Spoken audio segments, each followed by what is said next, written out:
Hey everybody, Ryan McCaffrey with IGN here, joined by fellow Halo superfan and Halo superstar, Sean Shark Finnegan. Hello Ryan, thanks for having me. It's week 2 of the beta. We were on vacation gloriously, but we're back and we've got new Halo 5 content to play with here this week in the beta. 2 new maps, they're remixes.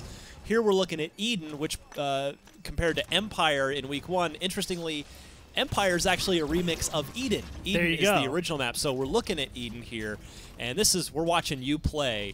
No doubt, I'm sure you've made yourself look good here, picked out a good match for us to watch. I did. It took me a little bit of time just because we've been having some matchmaking issues and stuff lately, but this is a match that I played last night, recorded it, and you and me played last night too. Yeah, but talk to me about this map. How are you feeling about it? Compare it to Empire, which everybody got to play in the first week. Because speaking for me, I initially liked Empire better, and then I warmed up to this one pretty quickly. And I'm at the point where I kind of like them both about the same for different reasons. Tell me about what you think about this map. So I find Empire to be a little bit more convoluted than Eden. I like Eden better. Yeah. I like that Eden's center is a little bit more open. With the catwalk there, too? Yeah, you have two sort of different leveled catwalks that are accessible from a whole bunch of different areas, right? Like you have middle platforms, you have ramps going up to them, this stairwell here that you saw me just pass by. You can use the height advantage to your pop all that the time. Guy. Yeah, like I did just right there. Like I saw him running around the corner, I was like, I know that guy's got a sword, so I'm just gonna go up here. I like Eden a lot better than Empire, actually. Funnily enough, like I pointed this out to you when I came in after these maps just got booted up. Yeah. And I was like, these maps are very similar, and I didn't know that they were remixes. Yeah, 343, in fact, maybe some of our viewers haven't even caught on to this yet, because 343 actually hasn't messaged it at all. They've put it out there like on Twitter and sort of in their, if you're really looking closely, they told you this, but like when the game starts up and you get the message of the day, they probably should have told you that the 2 new, quote-unquote, new maps are actually remixes of the 2 maps from week 1. So, we're looking at Eden, which, as we said, bizarrely, it's actually, this is the original map, and Empire is a remix of this. And then we'll have, we'll go play Regret, which is a remix of Truth, which is, of course, Midship 2.0. Yeah, and I came in that next day and I was like, do you find that Eden's a little bit too much like Empire? And you're like, well, it's supposed to be that way. It's not you, dude. Yeah, it's on purpose. But like I said, I do like Eden a lot better. The middle is far more open. You have these great battle rifle battles where you're kind of fighting people on different platforms or in different rooms. You just didn't really get that from Empire in my experience because there's just too many walls and platforms in the way. Now, I will say it's not quite an apples-to-apples comparison because with Empire in week 1, it was AR starts. Yeah. And now here with Eden, they're BR starts. So it definitely changes the flow and just the way the map plays. Absolutely. And actually one of the things that I was thinking about when we first switched over to BRs was it solidified my belief that the SMG and the assault rifle are not overpowered. Like when I first started playing it in week 1, I was like, these guns feel a little strong, But now that we have BRs in the BR starts, thank you. They feel totally balanced. Yeah, I have definitely not fared as well since we switched over to BR starts because it's you're putting a super useful ranged weapon in the hands of skilled people. I think because I'm okay at Halo. I'm not great at Halo, and my KDR was way higher in week 1 than it is here. But I'm getting I'm kind of getting a better feel. You really do, particularly with BR starts. You got to stick with your teammates. This is you true. just can't freelance in this.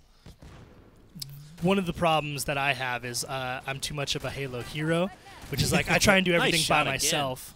And sometimes that wins us games because I'm pretty decent at Halo. Other times, like I was telling you, since I try and do everything by myself, against a better team who has better teamwork, there are 3 guys here. Yeah, I will always lose, and there are games where I go 3-30. And yeah, we're not watching those games. Yeah, because that's not fun to watch. Even like last night I went like 15-6, but you went like 3-7. Yeah, and I was like, we're not showing that game. Yeah, of course. Said shot there. The pace of this game is why I picked it because I like how much movement there is. Like, I don't get the most kills in this game, but there's a lot of like back and forth battle rifles like this, trying to use the map to your advantage, which I think is in this game. I mean, in all shooters, it's very important, but because of the pace of Halo 5 and how much like space you have to move and how fast it is, it's a lot more important. And that's why you see this kind of in demonstration here. There, for a brief moment, you'd picked up the light rifle, which they added in to week 2 on this map. Oh! Death from above.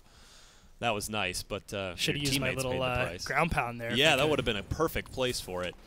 But yeah, I like the light rifle a lot. It has much better range than the battle rifle when zoomed in. This is true, and actually, if you have really good aim, that like it takes 3 shots in the head to really take someone out, and if it's really, really powerful in that regard. The first time I picked up the light rifle in week 2 on this map, I zoomed in on somebody, popped 3 shots, got a perfect. Yeah, exactly. And I was like, okay, this gun can stay. Exactly. Hopefully, we'll see a binary rifle sometime soon. Yeah, we'll see. That there was are now, and there are. Let's see. What is it? I believe it's 2 light rifles on this map. One in the base, and then one outside in the middle. Yes. So there are a couple for each team. I know when you start this map, you like to gun right for that energy sword. I go right for this. I mean, it really depends on, like, if I'm playing with a team or not. Yeah. Because you need support for the sniper rifle on this map. You need someone spotting you. Yep. Because it's really easy just to get pushed from outside through that hallway, because there's also a little elevator, like chicken coop type thing that allows you access to the sniper room that you can get flanked by. Oh, like, make it hurt. Here really we go. easily. SMG, my favorite gun in the beta. SMG's so good. I love so it. much fun now. And getting back to the sword for a second, I've noticed if you actually, you might miss it if you're not looking closely. In week 1 on Truth, there was the Prophet's Bane, you know, up in the classic midship spot, top of the map in the middle, which, you know, it's called the Pro. We were like, why is it called Prophet's Bane? Well, because it's a power weapon. It's like its own power weapon. It makes you you can run faster and you can lunge super far with it. Now here in week 2, we've got here on Eden the regular energy sword that has a limited charge that can actually run out, although I haven't lived long enough to make it run out. But and it doesn't make you run faster, and it has a more traditional energy sword lunge distance. Yeah, and actually you'll notice the very first thing I do in this Let's Play is sprint for the sword, pick it up, and then immediately whiff a charge because I thought I was close enough, and I was not. Well, this guy's gonna die. Yeah, he's got him. Oh, he was floating. Did you see that? He was holding his left trigger, doing the little hover. Yes. And he was just fish in a barrel for you on that. Yeah, you with the hover, you need to be really careful about how you use it, because if you use it improperly, you are a sitting duck in the air. And that's exactly what happened to that guy. Here we see you playing well here. 42-32, blue team, starring Sean Finnegan, the Shark, well on their way to victory. This guy's gonna die too. Oh, yeah, we've been getting a lot of really intense games in the beta. I'm having a blast playing. Oh, it. Like, I don't want so it to many end. hours. Yeah, I don't want it to end. I'm gonna go ahead and say it.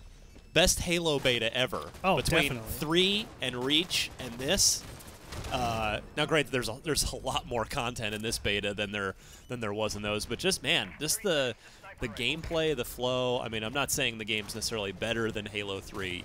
I will actually go ahead and say it's better than Reach. I'm going to put that out there right now. Yeah. I like it way better than Reach so far, but yeah, there's just so much to like in this beta. I love the mechanics. You know, there are a lot of common complaints that I'm sure 343 actually now does have the time to address.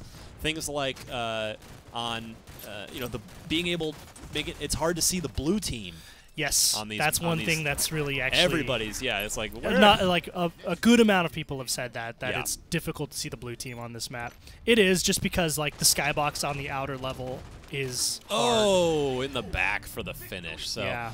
We'll take a look at Regret here coming up. If you check out our other video for look at you, somebody quit and you guys still kicked ass. That's how we roll. Nice job, Sean the Shark Finnegan, in-house Halo expert, super fan. It's always fun playing with you. Let's go play some more right now. All right, thanks, Ryan. For more on all things Halo 5, you're already in the right place here at IGN.